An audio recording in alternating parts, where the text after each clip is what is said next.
اپنی دکانداری کو ترک کیا، اپنے کسٹمر گاہک کو چھوڑ دیا اور اللہ کے دربار میں آئے، اللہ کا سجدہ ادا کرنے کے لیے آئے، اور بظاہر نماز پڑھنے کی بنیاد ان کا گاہک چھوٹ گیا، ان کا کسٹمر چھوٹ گیا، مگر اللہ نے رسوا نہیں ہونے دیا۔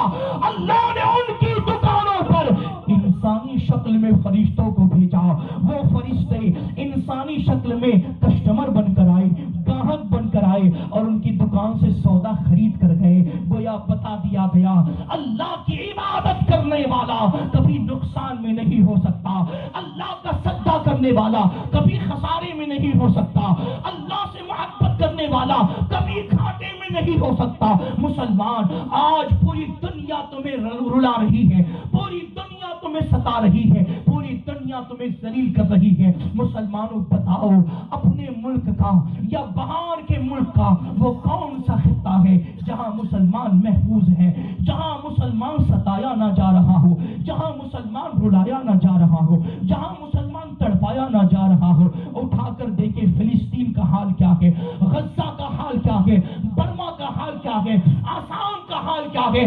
دنیا کا چپا چپا تمہیں کاٹنے کو دوڑ رہا ہے، تمہیں کھانے کو دوڑ رہا ہے۔ مالک میں حیران ہوں، ہم تو وہ قوم ہے جو دنیا کی سربراہی کے لیے آئے تھے، جو دنیا کی سلطانی کے لیے آئے تھے، جس قوم کو دنیا نے اپنے سر کا تاج بنایا تھا، آج وہی قوم دنیا کے لیے فٹ بال بن چکی ہے، جو جیسے چاہتا ہے اپنے پیروں سے اڑاتا ہوا نظر آتا ہے۔ سبب کیا ہے؟ سبب کیا ہے مسلمانوں؟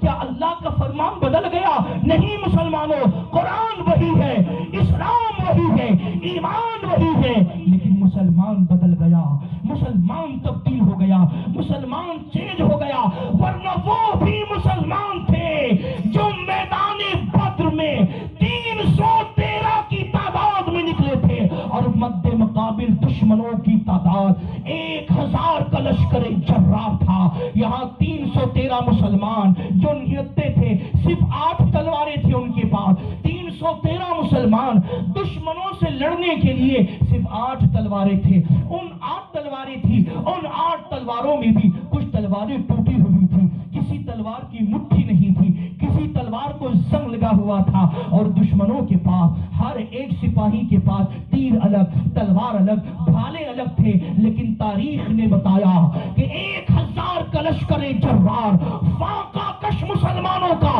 مقابلہ نہ کر سکا، بلکہ 313 کو اللہ نے فتح و نصرت عطا فرمائی۔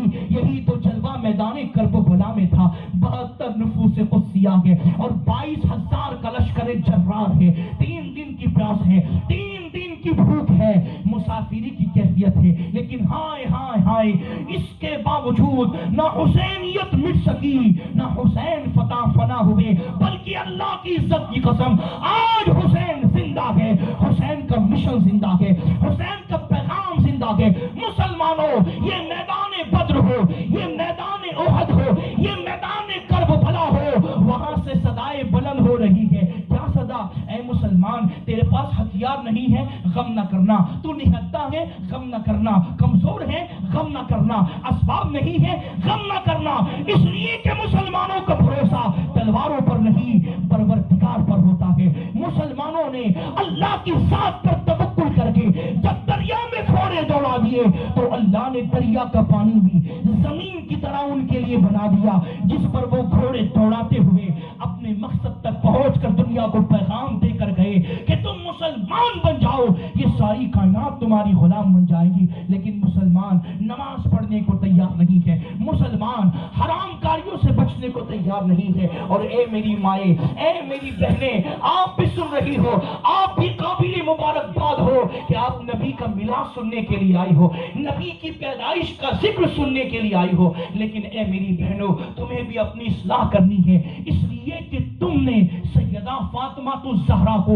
اپنا آئیڈیل مانا ہے۔ وہ سیدہ فاطمہ زہرا جن کے آنچل کو چاند و سورج نے نہیں دیکھا، جن کی ناخن پاک کے ایک قطرن کے حصے کو کسی غیر مرد نے نہیں دیکھا، حتیٰ کہ سیدہ سیدہ فاطمہ جب وصال کر رہی ہیں تو وصیت کرتی ہے، اے لوگوں سنو میرا جنازہ، بلکہ اپنے گھر والوں کو وصیت کی کہ جب میرا جنازہ اٹھانا تو رات کے اندھیرے میں اٹھانا، رات کی تاریکی میں اٹھانا۔ کسی نے پوچھا کیوں؟ تو سیدہ نے جواب دیا، وجہ یہ ہے کہ میں پسند نہیں کرتی کہ میرا جنازہ بھی کوئی غیر مرد دیکھ لے۔ مسلمانوں، وصال کے بعد سیدہ زہرا کی یہ فکر ہے کہ ان کا جنازہ بھی کوئی غیر مرد نہ دیکھے، لیکن آج ہماری بہنیں بے پردگی کے ساتھ بازاروں میں پھرتی ہے، بے پردگی کے ساتھ فنکشن میں جاتی ہے، شادیوں میں جاتی ہے، ولیموں میں جاتی ہے۔ یاد رکھو تمہاری یہی بے پردگی، یہی دین کی بیداری کا نتیجہ ہے کہ تمہاری گود میں پلنے والا بچہ نہ عبد القادر بن رہا ہے، نہ معین الدین اجمیری بن رہا ہے، نہ مخدوم سمنانی بن رہا ہے، نہ نظام الدین اولیاء بن رہا ہے، بلکہ تمہاری گود میں پلنے والا بچہ کبھی نچنیا بن رہا ہے، کبھی ڈانسر بن رہا ہے، کبھی ٹک ٹاکر بن رہا ہے، کبھی جوکر بن رہا ہے، پتا نہیں کبھی کیا بن رہا ہے۔ اے میری بہنوں، تم اپنے کردار کو کردار فاطمی میں ڈھال لو۔ اے مسلمانوں، تم اپنے کردار کو نبی کے کردار میں ڈھال لو۔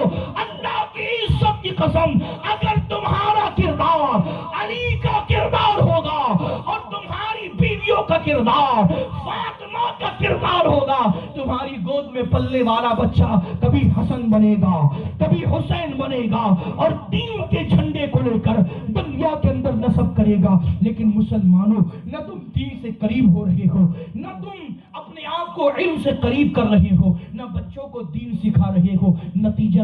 نتیجتاً جس بچے کو آپ نے خون پلا پلا کر بڑا کیا تھا، وہی بچہ جب جوانی کی دہلیز پر قدم رکھتا ہے تو باپ کو کچرا سمجھنے لگ جاتا ہے، ماں کو بوجھ سمجھنے لگ جاتا ہے۔ بتاؤ، سینے پر ہاتھ رکھ کر آج ہماری فیملی میں سب سے زیادہ کسی رشتے کی ناقدری ہو رہی ہے تو وہ رشتہ ماں اور باپ کا رشتہ ہے۔ یہ مسلمان وہ ہے جب ہوٹل میں اپنے دوستوں کے ساتھ جاتا ہے اور جب کھانا پینا کر کے بل دینے کی نوبت آتی ہے تو اس کا دوست آگے بڑھتا ہے، بل میں دوں گا، تو یہ جوان اس کے ہاتھ کو روک لیتا ہے اور کہتا ہے، تیرے بھائی کے ہوتے ہوئے تجھے بل دینے کی کیا ضرورت ہے، تیرے دوست کے ہوتے ہوئے تجھے بل دینے کی کیا ضرورت ہے۔ اتنے تعجب کی بات ہے، ہوٹلوں میں اپنے دوستوں پر کھانے پینے میں خرچ کر رہے ہو، گریز نہیں کر رہے ہو، اور وہیں پر اگر بوڑھے ماں باپ اپنی بیماری کے لیے، اپنے علاج کے لیے تم سے پیسہ مانگتے ہیں تو تم کہتے ابا بار بار تم کو پیسے لگتے ہیں، کبھی میڈیکل کے نام پر، کبھی دوائیوں کے نام پر، کبھی دواخانے کے نام پر تمہیں پیسہ دوں، تمہاری بیماری پر پیسہ لٹا کر کیا میں قلاش ہو جاؤں، کیا میں کنگال ہو جاؤں؟ تعجب کی بات ہے، وہاں دوستوں پر پیسے لٹائے جا رہے ہیں اور ماں باپ کو ترسایا جا رہا ہے، ماں باپ کو رلایا جا رہا ہے۔ او مسلمانوں، کان کھول کے سن لو، جو پیسہ تم اللہ کے گھر مسجد میں دیتے ہو، اس پیسے سے افضل وہ پیسہ ہے جو تم اپنے ماں باپ پر خرچ کرتے ہو۔ جو روپیہ تم مدرسوں میں دے رہے ہو، اس سے کئی زیادہ افضل وہ روپیہ ہے جو تم اپنے ماں باپ پر لٹا رہے ہو، اپنے ماں باپ کو خرچ کر رہے ہو۔ کون ماں باپ؟ یہ وہی باپ ہے جس نے دھوپ کی پرواہ نہیں کی، جس نے چھاؤں کا خیال نہیں کیا، جس نے سردی نہیں دیکھی، گرمی نہیں دیکھی، بارش نہیں دیکھی، آندھی نہیں دیکھی، طوفان نہیں دیکھا، بس کمایا، بس کمایا، بس کمایا۔ کیوں؟ تاکہ تیری خواہشات کی تکمیل ہو سکے، تاکہ تیری پڑھائی ہو سکے، تاکہ تیری ضرورتوں کا خیال رکھا جا سکے۔ وہ ماں جس نے عید کے دن اپنے ارمانوں کا گلا گھونٹ کر پرانے کپڑے پہنے، پھٹا لباس پہنا، لیکن تیرے لیے نیا لباس بنوایا، لوگوں کے گھروں میں جا کر جھاڑو پوچھا کر کے برتن مانج مانج کے پیسے لاتی رہی اور تجھے ہٹا کھٹا بناتی رہی۔ باپ سر کا پسینہ پیر تک بہا کر لوگوں کی یہاں محنت مزدوری کر کے دھکے کھاتا رہا، گالیاں سنتا رہا، طنز سنتا رہا، لیکن پیسہ کمایا تاکہ میرا بچہ اپنے پیروں پر کھڑا ہو جائے۔ مگر او نادان، جب تو اپنے پیروں پر کھڑا ہو کر 2 روپیہ کمانے کے لائق بن گیا تو تجھے وہی بوڑھا باپ بوجھ لگ رہا ہے، وہی ماں تجھے گھر کا کچرا تصور ہو رہی ہے۔ وہی ماں باپ جنہیں بیوی کی محبت میں گھر سے دھکے دے کر نکالا جا رہا ہے، یا تو انہیں چھوڑ کر کہیں دوسری جگہ آشیانہ میں بسایا جا رہا ہے۔ یاد رکھو، تم ماں کو جب گھر سے نکالو گے تو یہ نہ سوچنا کہ ماں گھر سے نکلی ہے، اللہ کی عزت کی قسم تمہاری جنت تمہارے گھر سے چلی گئی۔ اگر باپ کو دھکے دیا اور نکال دیا تو نہ سمجھنا کہ باپ کو نکال دیا، اللہ کی عزت کی قسم جنت کا دروازہ تم نے بند کر دیا ہے۔ یہ باپ وہ ہے جس کے بارے میں نبی کا فرمان ہے کہ جیسے ایک نبی کی دعا امتی کے حق میں مقام رکھتی ہے، وہی مقام باپ کی دعا بیٹے کے حق میں رکھتی ہے۔ بہت معذرت کے ساتھ ہاتھ جوڑ کر عرض کروں گا، آپ مجھ سے کہتے ہیں حضرت دعا کرو، آپ ہمارے امام صاحب سے کہتے ہیں کہ حضرت دعا کرو، آپ پیر صاحب سے کہتے ہیں کہ دعا کرو، اچھی بات ہے، دعا کرواؤ ان بزرگوں سے، ان سادات سے، آل رسول ان کی دعا قبول۔ لیکن سنو، آپ کے لیے میں دعا کروں کوئی گارنٹی نہیں کہ قبول ہو، آپ کے لیے دعا عالم صاحب کرے کوئی گارنٹی نہیں کہ قبول ہو، آپ کے لیے دعا محدث صاحب کرے کوئی گارنٹی نہیں کہ قبول ہو، مگر اللہ کی عزت کی قسم ایک بیٹا جس کے حق میں ساری کائنات بددعا کرے اور تنہا ماں باپ دعا کرے، اللہ ساری کائنات کی بددعا رد کرے گا، ماں باپ کی دعا قبول ہو۔ کبھی گھر میں اپنے باپ کے پیر پکڑ کے کہا کہ ابا میرے لیے دعا کرے، کبھی اپنی ماں کے پیر چوم کے کہا امی میرے لیے دعا کرو۔ ہمارے پیر چومتے ہو، ہمارے ہاتھ چومتے ہو، ہماری دعا کی قبولیت کی کوئی گارنٹی نہیں، لیکن اپنے گھر میں اپنے ماں باپ سے دعا کرواؤ۔ اللہ کی عزت کی قسم ان علماء کی موجودگی میں ذمہ داری سے عرض کر رہا ہوں، اگر غلطی کروں تو یہ اصلاح کریں گے، کان کھول کے سن لو، تمہارے گھر میں جو تمہارا باپ ہے وہی تمہارے لیے سب سے بڑا پیر ہے۔